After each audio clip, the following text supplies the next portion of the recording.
நம்முடைய இடைப்பணி தொழிலாளர் சங்கத்தின் சார்பில் நம்ம நம்முடைய சென்னையில் எழும்பூரில் இருக்கக்கூடிய ராஜேந்திர ஸ்டேடியத்துக்கு முன்னால தமிழ்நாடு முழுசும் அரசு இடைப்பணி தொழிலாளர்கள் கலந்து கொள்ளக்கூடிய தர்ணா போராட்டம் வருகிற 28ஆம் தேதி நடைபெற இருக்கிறது. தமிழ்நாடு ஒழுங்குமுறை விற்பனை கூட இடைப்பணி தொழிலாளர் சங்க நிர்வாகிகள் சென்னை பத்திரிகையாளர் மன்றத்தில் செய்தியாளர்களுக்கு பேட்டியளித்தனர். அப்போது அவர்கள் கூறியதாவது: வேளாண் விற்பனை மற்றும் வேளாண்மை வணிக வரித்துறையின் கீழ் தமிழ்நாடு முழுவதும் இயங்கும் ஒழுங்குமுறை விற்பனை கூட இடைப்பணி புரியும் இடைப்பணி தொழிலாளர்கள் கடுமையான இயற்கை இடர்பாடுகள் மிகுந்த மழை, பனி, கோடை காலங்களில் திறந்த வெளியிலும் குடோன்களிலும் விவசாயிகள் கொண்டு வரும் வேளாண் விளைபொருட்களை சாக்கு மாற்றி எடை போட்டு ஏழை விற்பனைக்கு தயார்படுத்தி வைக்கும் பணியில் ஈடுபடுகின்றனர். இப்பணியில் தமிழ்நாடு முழுவதும் 10,000க்கும் மேற்பட்டோர் உள்ளனர். இந்த தொழிலாளர்கள் பல்வேறு விதங்களில் தங்களின் வாழ்வாதாரத்தை இழந்து வருவதாகவும் அவர்களின் வாழ்வாதாரம் சுகாதாரத்தை பாதுகாக்கும் வகையில் தமிழ்நாடு அரசு நடவடிக்கை எடுக்க கோரி 10 அம்ச கோரிக்கைகளை வலியுறுத்தி வரும் பிப்ரவரி 28ஆம் தேதி சென்னை எழும்பூரில் மிகப்பெரிய கவன ஈர்ப்பு ஆர்ப்பாட்டம் நடத்த உள்ளதாகவும் தெரிவித்தனர். நாடு விவசாய நாடு, நாட்டுடைய பொருளாதாரம் விவசாய பொருளாதாரம் தான்.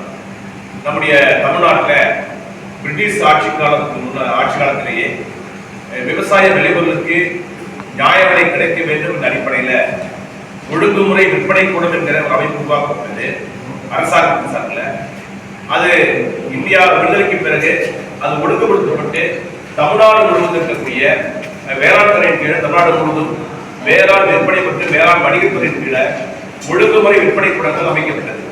இந்த அமைக்கப்பட்டதற்கான நோக்கம் என்பது விவசாய விளைபொருட்கள், நெல், மணிலா, எள்ளு போன்ற அத்தனை பொருட்களையுமே விவசாயிகள் விளைவித்த விளைபொருட்களை கொண்டு வந்து மண்ணினுடைய ஒழுங்குமுறை விற்பனை கூடங்களை வைத்தால் அதை அந்த பொருட்களை ஏலமுறைக்கு மறைமுறை ஏலமுறைக்கு விட்டு அதிக லாபத்துக்கு யார் இருக்கிறார்களோ அவர்களுக்கு அந்த வியாபாரிக்கு அந்த பொருளை விற்று அதில் கிடைக்கிற லாபத்தை விவசாயம் அடைய வேண்டும் என்கிற உயர்ந்த நோக்கத்தோடு ஒழுங்குமுறை விற்பனை கூடங்கள் உருவாக்கப்பட்டது. இந்த ஒழுங்குமுறை விற்பனை கூடங்களை பிரிட்டிஷ் ஆட்சி காலத்தில் தொடங்கி இன்றைக்கு வரையிலும் பல தலைமுறைகளாக பல்லாயிரக்கணக்கான இடைப்பணி தொழிலாளர்கள் பணிபுரிகிறார்கள். அந்த இடைப்பணி தொழிலாளர்கள் என்பது அவர்களுக்கெல்லாம் உரிமம் என்கிற முறையில் இந்தியா சுதந்திரத்துக்கு பிறகு உரிமம் வழங்கப்பட்டு அவர்களுக்கு அந்த வேலை கொடுக்கப்பட்டிருக்கிறது.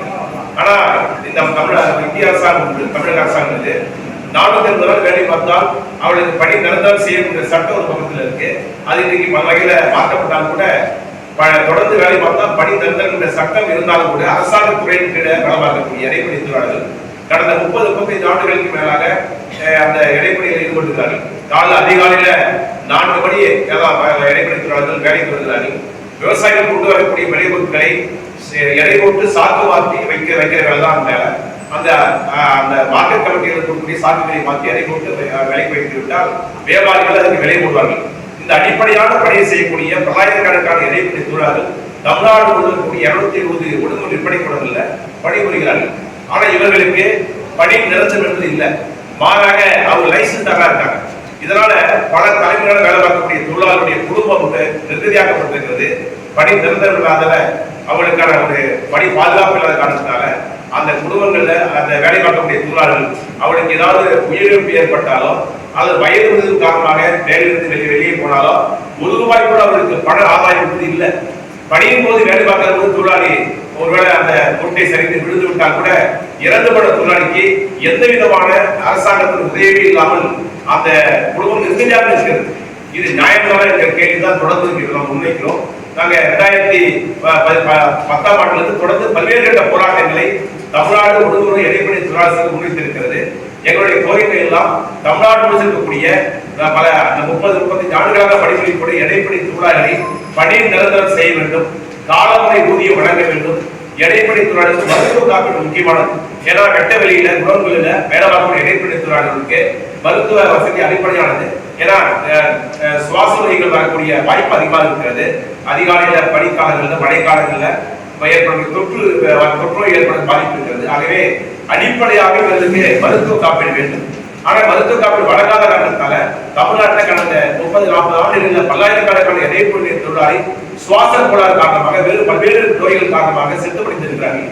அதுதான் இடைப்பணி தொழிலாளர்களுக்கு மருத்துவ காப்பீடு மற்ற அரசியல் பாதுகாப்பு மற்றவர்களை காட்டும் கூடுதலா நம்முடைய இடைப்பணி தொழிலாளர்களுக்கு அவசியமாக இருக்கு என்பதை வலியுறுத்தி மருத்துவ காப்பீடு வேண்டும். அதே மாதிரி இடைப்பணி தொழிலாளர்கள் எந்த விதமான நீங்க ஒரு வீடற்ற இடைப்பணி தொழிலாளர் தான் அவங்களுக்கு வீட்டு மனை வழங்கி அவர் வீடு கட்டுவதற்கான அரசாங்கத்தை கலைஞர் வீட்டு வசதி திட்டம் மத்திய அரசாங்கத்திற்கு அவர்களுக்கு வீடு வசதி வழங்க வேண்டும். அதே போன்று ஒரு 60 வயது இதுக்கெல்லாம் ஒரு வயது வரவில்லை. 60-65 வயது வரல இடைப்பணி தொழிலாளி வேலை பார்த்துட்டு வயது முதிர்வு காரணமாக அந்த மூட்டைகளை கையாள முடியாத சூழல வீட்டுக்கு போயிடுறாங்க. அந்த தொழிலாளிக்கு எந்த ஒரு கூட அவங்களுக்கு எந்த பணப்பலனே கிடையாது. அந்த தொழிலாளி வாழ்க்கையில் சாவத்தான் முடியாது. ஆகிய அவர்களுக்கான அந்த பணி நிறைவேறும் போது ஒரு பணப்பலன்களை வழங்க வேண்டும். அதே போல ஒரு ஓய்வு பொதுச்செயலாளர் ஒரு வீட்டுக்கு சென்று வரக்கூடிய பணி முடித்து வீட்டுக்கு செல்லக்கூடிய இடைப்பணியாளர்களுக்கு மாதாந்திர ஓய்வூதியம் குறைந்தபட்சம் ஒரு 10,000 வழங்கும். எதுவுமே ₹1 வழங்குதில்லை. அவங்களுக்கு 25 லட்சம் ரூபாய் குறைந்தபட்ச அந்த அவர்களுக்கான உதவி அந்த பணப்பலனை வழங்க வேண்டும் கோரிக்கையெல்லாம் வைத்து 10 அம்ச கோரிக்கைகளை வைத்து நம்முடைய இடைப்பணி தொழிலாளர் சங்கத்தின் சார்பில் நம்முடைய சென்னையில எழும்பூர் இருக்கக்கூடிய ராஜேந்திர சிலைக்கு முன்னால தமிழ்நாடு முழுசும் அரசு இடைப்பணி தொழிலாளர்கள் கலந்து கொள்ளக்கூடிய தர்ணா போராட்டம் வருகிற 28ஆம் தேதி நடைபெற இருக்கிறது. இந்த போராட்டத்துடைய நியாயத்தை இந்த போராட்டத்துடைய அந்த நியாயமான கோரிக்கையை அரசாங்கம் ஏற்க வேண்டும். வேளாண்மை ஏற்று உடனடியாக பணி நிரந்தரம் வழங்க வேண்டும். அது மட்டுமல்ல இயற்கை மரணம் ஏற்படுத்திவிட்டு எல்லா கோரிக்கைகள் மீது உரிய நடவடிக்கை எடுக்க வேண்டும் என்ற அடிப்படையில இந்த போராட்டம் நடைபெறுகிறது. இந்த தொழிலாளர்கள் இன்னைக்கு சமூகத்தின் அடித்தளத்தை வாழக்கூடிய தொழிலாளிகள் எந்த பணி பாதுகாப்பும் இல்லை. இதே சமவேளைக்கு சமூகம் என்ற சட்டம் அரசாங்கத்தில் இருக்கு. ஆனா இதே மார்க்கெட் கமிட்டியில வேலை பார்க்கக்கூடிய வேறு பணியாளர்களுக்கு எல்லாம் அவர்களுக்கு எல்லா விதமான சலுகை வழங்கப்பட்டிருந்து ஓய்வூதியம் வழங்கப்பட்டிருந்து மருத்துவ காப்பீடு எல்லாமே இருக்கு. ஆனா வெட்ட வெளியில குடங்களில வேலை பார்க்கக்கூடிய இடைப்பணி தொழிலாளர்களுக்கு எந்த விதமான பணி பாதுகாப்பும் இல்லை. எந்த உத்தரவாதம்